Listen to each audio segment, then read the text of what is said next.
Herkese merhaba. Yeni analiz videosuna hoş geldiniz. Dizimizin yeni bölümünde bizleri hangi sürprizler bekliyor? Ercan'ın sevgilisine istediği yüklü miktarda parayı kim verdi? Mehdi'nin yeni hayatı nasıl olacak? Barış Zeynep ile evlenecek mi? Zeynep Nermin'in mi yoksa Sakine'nin mi yanında kalmayı tercih edecek? Hepsinin cevabını ve gelecek bölümlerdeki ayrıntıları kaçırmamak için videoyu sonuna kadar dikkatle izlemenizi tavsiye ediyorum. Öncelikle Zeynep'in artık suçluluk duygusuyla hareket etmesini istemiyorsanız ve ayrıca bu dizinin final yapmasını istemiyorsanız da beğeni tuşuna basalım ve kaç kişi aynı fikirdeyiz hep birlikte görmüş olalım. Dizimizin yeni bölümünde Mehdi hapisten çıkacak. Mehdi cezaevinden çıkar çıkmaz onu yeni bir hayat bekliyor olacak. Artık Mehdi hiç kimseye merhametli davranmayacak. Özellikle Mehdi Barış'a karşı büyük bir savaş başlatmış olacak.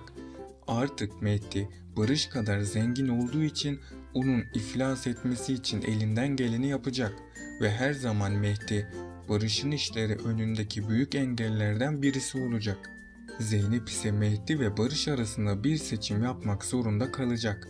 Zeynep bir yandan Mehdi'ye olan aşkı bitmediği için onu bırakamayacak, Barış'ın yanında kendisini huzurlu hissettiği için de onu terk edemeyecek. Bu yüzden Zeynep büyük bir kararsızlık içinde kalacak. Ama Zeynep sonunda bir karar verecek. Zeynep büyük ihtimal ile Barış'ı seçecek. Mehdi Zeynep'in kalbinde yer alacak. Bu yüzden günü gelince Zeynep tekrardan Mehdi'ye dönmüş olacak. Ayrıca Ercan'ın sevgilisine gerekli olan parayı koğuş ağası vermiştir. Çünkü koğuş ağası son sahnede Mehdi ile konuşmuştu. Koğuş ağası Mehdi'ye "Benim işlerimin başına geçer misin?" diye sormuştu. Mehdi ilk başlarda kabul etmese de sonradan kabul edeceğini belirtmişti. Mehdi hapisten çıkmak için Ercan'ın sevgilisine 500.000 TL vermem gerekiyor demişti. Koğuş ağası da dışarıdaki işlerinin yarım kalmaması için hafiften gülümsemişti. Yani Ercan'ın sevgilisine parayı veren koğuş ağasıdır. Öylece o parayı vererek Mehdi'ye kendisine borçlu etmiştir. Ama bir ihtimali daha unutmayalım.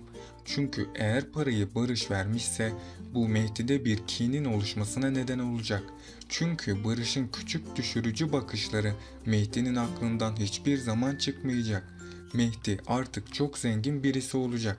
İlk zamanlar her şey Mehdi için kolay gibi olacak. Yani Mehdi'nin yeni hayatı zengin birisi olarak devam edecek. Nermin Hanım ve Sakine arasında büyük bir savaş başlayacak. Zeynep ise yine bir ikilemin içinde bulacak kendisini. Çünkü Nermin zengin olduğu için Zeynep'i kendisinin yanında götürmek isteyecek. Sakine de Zeynep'in yanında kalması için elinden geleni yapacak. Zeynep ise rahat bir hayata alıştığı için yine Nermin'i seçebilir. Peki sizce Zeynep hangi annesiyle yaşamayı tercih etmeli? Sakine ile mi yoksa Nermin ile mi? Aşağıda yorumlarınızı bekliyorum. Bakalım sizin bu konu hakkındaki düşünceleriniz neler? Önümüzdeki bölümde Mehdi artık yeni bir hayata başlayacak. Çünkü Mehdi hapisten kurtuldu. Ercan'ın gerçekleri anlatmasıyla kimse şaşkınlığını gizleyemedi. Mehdi de bu sayede serbest bırakıldı. Ayrıca Mehdi serbest bırakıldığı için zenginleşmeye başlayacak. Hatırlarsanız son bölümde koğuş ağası Mehdi ile bir konuşma yapmıştı. Koğuş ağası Mehdi'ye dışarı çıktığında kendi işlerini devam ettirmesini söylemişti. Mehdi de onun bu teklifini kabul edecek. Böylece Mehdi hayatına yepyeni bir başlangıç yapacak. Tabii Mehdi artık zengin olduğu için Barış ile aralarında bir savaş başlatacak. Mehdi ilerleyen bölümlerde Barış'ı iflasa sürüklemeye çalışacak. Eğer Barış dikkatli olmazsa bu onun sonu olacak. Zeynep ise Barış ve Mehdi arasında ikilemde kalacak. Ama daha sonrasında Zeynep Barış'ı seçecek. Çünkü Zeynep Barış'a aşık oldu ve onunla evlenmeyi düşünüyor. Barış ise Zeynep ise şimdilik evlenmeyecek. Hatta önceki bölümde Ali Rıza Bey Barış'a "Zeynep'i seviyor musun?" diye sormuştu. Barış da emin olmadığını söylemişti. Yani Barış'ın bu cevabı onun evlilik hakkında kafa karışıklığının devam ettiğini gösteriyor. Eğer Barış gerçekten Zeynep ile evlenmeyi düşünseydi dayısına böyle bir cevap vermezdi. Büyük ihtimal ile Barış Zeynep ile aşk hayatı yaşamaya başlayacak. Zeynep de Barış'ın kendisiyle evleneceğini düşünüp umut edecek. Daha sonrasında Zeynep Barış ile bir ilişkiye başlayacak ama bu birliktelik ikisinin de sonunun gelmesine sebebiyet verecek. Çünkü Barış Zeynep'i daha sonrasında aldatacak. Savaş Zeynep'i bu konuda uyaracak olsa da kimse onu dinlemeyecek. Bu da Zeynep'in yapmış olduğu en büyük hatalardan birisi olacak. Barış artık Zeynep'i istemediği için onu sonunda aldatacak. Bu da Zeynep'te büyük bir travmanın yaşamasına neden olacak. Barış da Zeynep'i kandırdığı için iflasa doğru sürüklenecek. Zeynep aldatıldığı için yeniden Mehdi'ye dönecek. Yani Zeynep ve Mehdi yakında tekrardan birlikte olacaklar. Nermin Hanım da eski zenginliğine tamamen kavuşacak. Ama Nermin Hanım Zeynep dışında hiç kimseye yardım etmeyecek. Emine, Sultan ve Sakine de yine fakir olarak hayatlarına devam edecekler. Ama Sakine asla Nermin Hanım ve Zeynep'i rahat bırakmayacak. Hatta Sakine'nin Nermin'i kıskanıp kahveyi lavaboya dökmesi bu durumu kanıtlıyor. Nermin Hanım bu konuda dikkatli olmazsa bu onun sonu olabilir.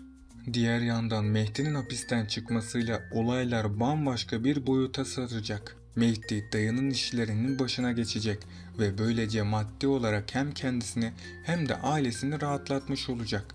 Mehdi'nin Benal ile hiçbir zaman gerçek bir evliliği olamayacak. Çünkü Zeynep'i sevmekten bir an olsun vazgeçmeyecektir.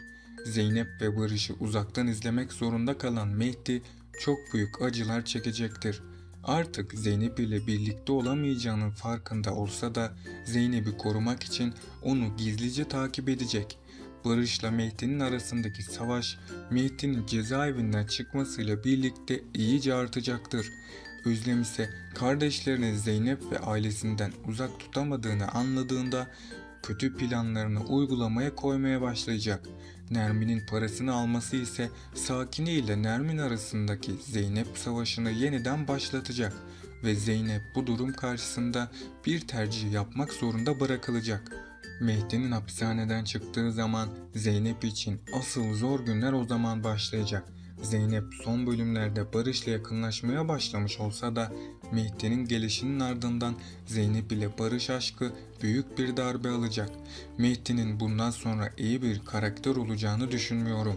Çünkü kitapta yazılanlara göre Mehdi Zeynep yüzünden kötü birisi ve bundan dolayı da Mehdi'nin daha da kötü işlere bulaşacağını ve Zeynep'in de başını belaya sokacağını düşünüyorum. Evet arkadaşlar, bu analiz videomun da sonuna geldim. Bunun gibi videoların devam etmesini istiyorsanız kanalıma abone olup bu videoyu beğenerek bana ve dizimize destek olmuş olabilirsiniz. Sonraki videolarda görüşmek üzere, hoşça kalın.